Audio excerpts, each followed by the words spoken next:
मानेताईंनी इथे घडवून आणलं. आत्ताच आल्या त्यांनी सांगितलं की आमचं भजनी मंडळ जे तयार केलं आहे ते मानेताईंसाठी आपण एकदा टाळ्या वाजवायच्या.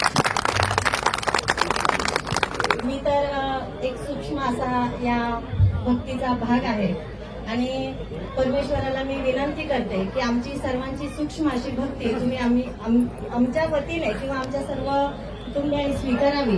अंगाला काटे येतील असं हे मंदिर इथे आज उभं राहिलेलं आहे आणि तुम्ही सर्वांनी खूप खूप साथ दिलेली तर आहेच, पण त्यासोबत आपल्या जवळील आजूबाजूच्या सगळ्यांना अगदी प्रेमाने जे जमेल ते आणण्यासाठी जी विनंती केली ना त्यांच्यासाठी एकदा जोरात टाळ्या झाल्या.